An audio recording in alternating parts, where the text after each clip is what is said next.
नमस्कार, मैं हूं नेहा सर्वेश शुक्ला। सावन आने वाला है और हम सब लोग चाहते हैं कि अब इस वक्त में हम अपने भोले बाबा को प्रसन्न करें।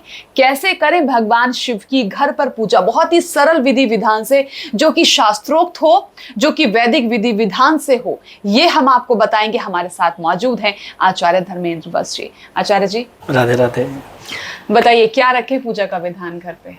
जी, इस बार श्रावण का जो महीना है वो बहुत परम पावन है। इस बार श्रावण का महीना अधिक मास के साथ आ रहा है। उसके साथ साथ ऐसा अधिक मास और श्रावण का जो मेल है वो काफ़ी वर्षों बाद, अनेकों वर्षों बाद हमें देखने को प्राप्त हो रहा है। इस वर्ष भगवान शिव को प्रसन्न करने के लिए, भगवान शिव के वैष्णव भक्तों के लिए अच्छा अवसर है। इस वर्ष भगवान की पूजा के लिए हम लोग प्रातः उठ करके शुद्ध चित्त होकर के स्नान करें, भगवान के मंदिर में जाएं, जाकर के हमारे पास 5 चीज़ें हों। रोली की जगह तिलक या भस्म भी ले सकते हैं।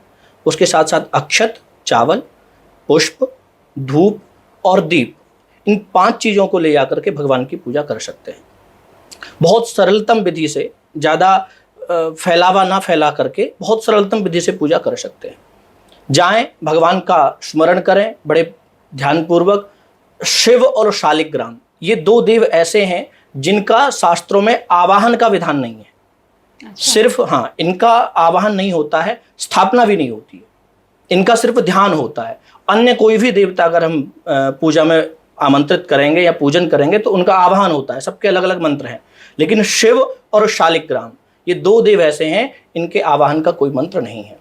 तो भगवान शिव के पास जाकर के ध्यान करें। ओम नमः शंभवाय च मयो भवाय च नमः, शंकराय च मयस्कराय च नमः, शिवाय च शिवतराय च। इस मंत्र से भगवान शिव का ध्यान करें। मंत्र सुनकर के भी ध्यान कर सकते हैं, जो नहीं बोल पाते या जिनको ज्ञान नहीं है मंत्रों का, वो लोग इस मंत्र को वीडियो को देख करके भी बोल सकते हैं।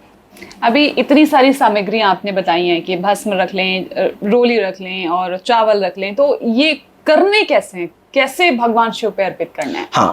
पहले ध्यान करेंगे, पहले भगवान का ध्यान करें। ध्यान के बाद पूजा प्रारंभ होती है। जल का लोटा रख लें।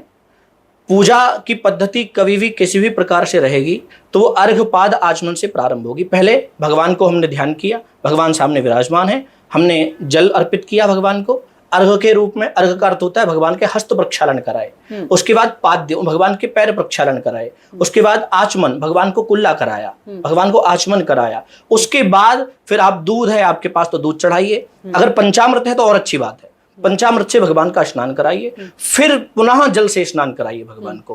पंचामृत के बाद जल से स्नान कराएं। फिर वस्त्र पहनाएं। वस्त्र के रूप में मोली आप पहना सकते हैं, कलावा आपके पास है, अगर नहीं है तो कोई बात नहीं है, और जनेऊ है तो बहुत अच्छी बात है, वो भी पहना सकते हैं। उसके बाद रोली या भस्म या चंदन का भगवान को तिलक अर्पित करें। त्रिपुंड बना सकते हैं तो त्रिपुंड बना दें, अन्यथा ऐसे ही तिलक लगा दें भगवान को। उसके बाद अक्षत, आपके पास चावल होंगे, चावल से भगवान को अर्पित कर दें।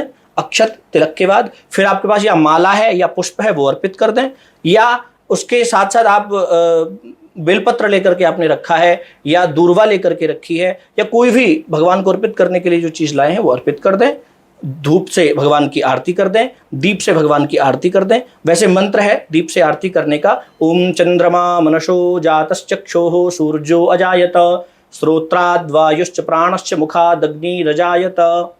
इस मंत्र से भगवान को धूप और दीप आरती के रूप में अर्पित कर सकते हैं। अभी आपने जो मंत्र बताया ना, आप ही एक्सपर्ट हैं, बोल सकते हैं, बट मैं नहीं बोल सकती हूँ। तो आपकी आवाज को रिकॉर्ड करके जब मैं ये दीप जलाऊंगी तो क्या मैं इस मंत्र को प्ले कर सकती हूँ? वही लाभ मिलता है? बिल्कुल बिल्कुल वही लाभ मिलेगा। देखिए, जब हम पंडित जी को बुलाते हैं घर में पूजा कराने के लिए, तो क्या पंडित जी के साथ हम तो मंत्र बोलते नहीं है, पंडित जी मंत्र बोलते हैं, आचार्य जी मंत्र बोलते हैं, सुनते हैं, उसका प्रतिफल हमें प्राप्त होता है। ऐसी वीडियो आप देख रहे हैं तो आप समझिए ब्राह्मण हमारे सामने बैठे हुए हैं, आचार्य जी हमारे सामने बैठे हुए हैं, और हम उसको सुन रहे यानी हैं। कि आप आचार्य जी की वीडियो को रिकॉर्ड करके भी इस मंत्र को वहां प्ले कर सकते हो, और जो आप दीप प्रज्वलित के लिए आपने बताया कि आप दीप प्रज्वलित कर सकते हो। एक बात और बताइए आचार्य जी, मैंने ये सुना है कि जब हम मंदिर में जा रहे हैं, शिव परिवार है या घर में है जिन लोगों ने स्थापित किए हुए हैं, तो सबसे पहले शिवलिंग को जाकर आप अभिषेक ना करें, शिवलिंग पे जल ना चढ़ाएं। हाँ। पहले कहाँ से विधि शुरू होती है? देखिए, ये बहुत बड़ी बात है। अगर अकेले शंकर जी नहीं है, पूरा परिवार उनके साथ बैठा हुआ है, गणेश हैं, कार्तिकेय हैं, माँ भगवती हैं और नंदी हैं,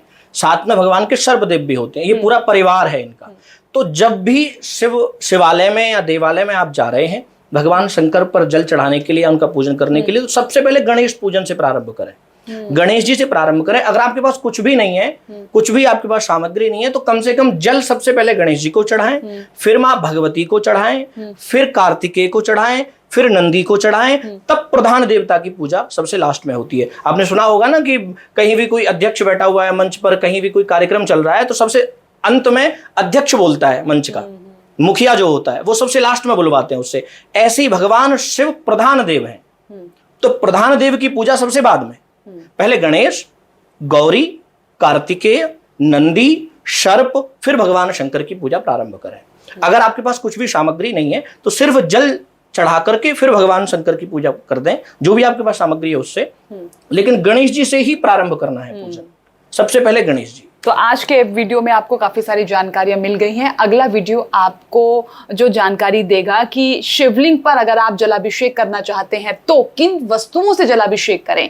आप लक्ष्मी की प्राप्ति चाहते हैं, आप आरोग्य चाहते हैं, आप अपने जीवन में तरक्की प्राप्त करना चाहते हैं, संतान चाहते हैं, तो किन किन चीजों से आपके लिए अभिषेक करना फायदेमंद होगा, लाभ मिलेगा, ये आपको बताएंगे अगली वीडियो में। Thank you so much. प्रणाम आचार्य। राधे राधे।